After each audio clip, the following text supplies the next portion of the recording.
Well, thanks so much for joining us for another update on the Mark Twain Zephyr at marktwainzephyr.com. Also, our Facebook and Twitter pages at Mark Twain Zephyr. I'm Robert Tabor, Director of Passenger Development for the Wisconsin Great Northern Railroad. We hope you're having a wonderful Labor Day weekend. It is Sunday, September 5th, 2021. And we've been busy working hard here in our home offices. We're just starting the work on the third and final edition of our book series, Mark Twain Zephyr, History, Restoration, and Rebirth. So that will come out sometime next year. We're just starting some of the preliminary work on the book. It's going to cover the moving the cars up from our hunt for the medallion, our look at each car's restoration. Then we'll have coverage of the first run and ribbon cutting and all that. Plus, if you drive the original route of the Mark Twain Zephyr, we'll have a little bit on all the communities that the train stopped at. So we will have that for you. And I want to mention, if you haven't got the first or second edition of our book, now's a great time to do that at MTZ, like Mark Twain Zephyr, MTZ store, all one word, .com, so you can get your first and second edition of the books. So we start out this Sunday with checking in with Bob, who is doing some work in the dining area of the Huckleberry Fan. All right, so we are aboard the Huckleberry Fan again here on Sunday with Bob. And so what you got? Well, wow, you finished this end. This is where it was just all hacked away and literally hacked away, and we had mounted an air conditioner up in there, and the air conditioning has now been hooked up. I think that we might have went through with that, and we had to figure out how to close all of this in. But this here will, if there's ever a problem, this will be a little hatch that can open up so we can get at the boards and all of a little bit of controls here. But this is designed, this whole piece here will drop out if there's ever a problem with it. Oh, okay. Yeah, you've got to service that air conditioner. Yeah, there'll be a big piece of trim here, and then trim around the corners, and that's all we'll have to do is take the trim off and then unscrew this panel, and the whole panel will drop down. If you're watching us, this is where I pointed out last Sunday. I said, well, that's the last original unpainted piece. And now look how it just blends right in. You did a wonderful job. Wow. Yeah, and it'll be, we can't finish this. We got a piece cutter in here. This one was different. All of the other ones, we had a little more head height. We had to make the door. There's not a lot of clearance. No, not really, yeah. I mean, this is all really, really close. The other ones we got a little bit of play, but this here will be a chase because all my electrical for the kitchen has to come from. This is the box back. I think in maybe June, John showed us how that all rigged up in that video. Yeah. Well, that's that box back there. Mm-hmm. But all the electrical for the kitchen will come through there over the top. Then it goes out through here and down underneath and then up through there. Okay, all right. I can't close that one up because once again we're delayed because of shipping problems. Material shortages, the name of the game this fall, unfortunately. I think. Yeah. But as soon as this is in, this will all get trimmed out. Actually, the kitchen is ready for wood trim. Okay. That down here, all this in the kitchen, everything. When I trim that, and the carpeting will go in next week. Oh, okay. So next Sunday we'll be able to see the carpeting. Awesome. You'll see carpeting. Perfect. But next week too, we'll get all of these seams. This will be trimmed in around the cabinets, all of the walls. The stainless steel is sitting outside. Okay. This wall here will be stainless. All of this stuff in here is going to get stainless again. Put the back door in just recently. That back wall is stainless. There's a lot to do with the stainless. We can go look at it. Yeah, let's go take. We'll wrap up out here and take a quick peek at the stainless steel.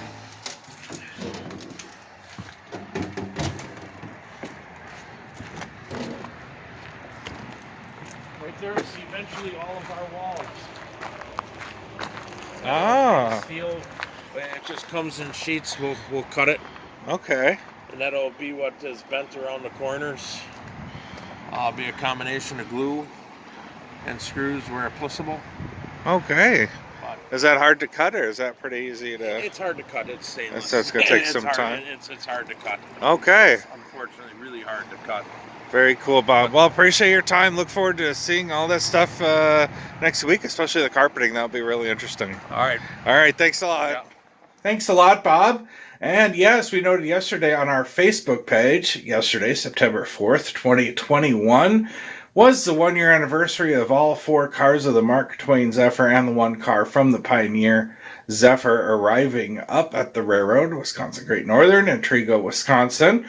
So we're happy to celebrate that anniversary with you this weekend. And we had a chance to sit down with Jim Lesiak. We just call him Jimmy. He's the owner of Over the Top Construction, who actually brought up all 5 of the cars from Gateway Rail to the Wisconsin Great Northern. Had a chance to sit down with him earlier this week and reflect on moving those cars 1 year ago. All right. So what was your thought when you got the call about this Mark Twain Zephyr? What was your first thought? Well, my first thought was, what an opportunity. What a piece of history. What an opportunity. Did you hear anything about the Mark Twain Zephyr before you? We did. Actually, our company came in and moved the NS8, and before we started that project, we actually saw the Zephyr set sitting there, and actually the comment was made, what's going to happen to this? You asked this. I asked this to the people over there on the establishment, and they said, well, as soon as somebody buys it, it will be an expensive investment, and we're just waiting for the right buyer. And that's how things started. Nice. And can you tell me more a little bit about your company and like what you do, like just a minute or two version of like how you got started and moving trains? Well, Over the Top was actually born about 10 years back. We started as R&R Rescue Services, and from rescuing train cars and doing derailment services all the way to doing site cleanup and site work for the railroads. Basically anything and everything that the railroad needs a specialty person for, we try to be there for them. And that's how we relatively got started. And moving cars was cabooses and simple things, and then we started moving passenger cars. So with the Mark Twain Zephyr, what were some of the challenges that you faced, and how did you overcome them? I know the Engine Joe took a little longer than the other ones. Well, see, these cars, they are Bud-built cars, but these cars were built a lot smaller in spec size compared to your 85-foot cars. These were a lot smaller in diameter. So, our dollies are set up to haul the bigger cars. So we literally had to refabricate our dollies to go underneath of these cars and fab it to the car bodies to make it roll easier and safer down the roads. What were some of the challenges that you faced, like driving? Was it that hard? Was that the hardest part, driving, or was it the fabrication or the lifting or all of it? Or the challenges are, and it's more logistical because of these long cars. You're making tight corners. So here again, it's the fabrication. The most difficult part of my job is really engineering. Well, when you're cutting steel and re-welding steel, and you're doing the fab work, you're fabbing it to put the stress on the dollies and not the car body, if that makes sense. Okay. So when you're welding and fabricating, it's like a primary hold to it, where the chains are a secondary. And so you have a plan A, you have a plan B, and you have a plan C. It's all site specific. And if one doesn't work out so well, you can fall back on the other. And if that doesn't work so well, you can fall back on the third. Okay. But you always have a backup plan, and you want to make sure that, like, the dollies are taking the abuse, they're, and not the car body.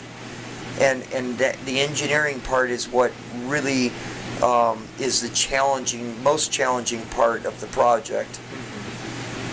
Is there anything that surprised you in moving these, or surprised you inside the cars since now you got to see them?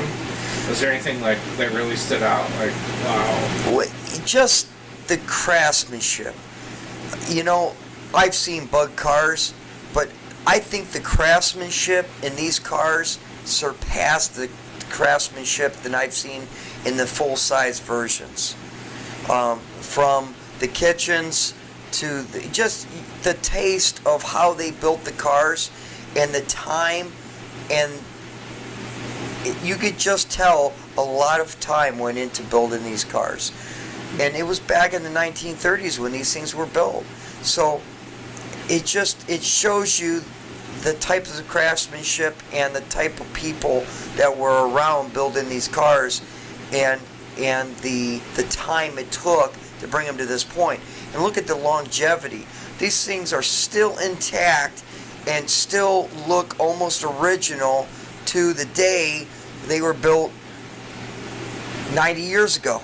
Yeah. So that, to me, it gives me goosebumps. It gives me great pride to say I'm part of this. I'm bringing this back to life, and I love that. Yeah. I love that. Was any one more challenging than the other? No, not really. Each one needed its own fabrication. Okay. Each time we're doing it, here again we're looking at where all the stresses are going to be, where they need to be, how to change them, and how to just make this a successful mission, all the way around, successful and safe. Cool. Yeah. Anything else you like that, or? No, just what an awesome opportunity this is, and I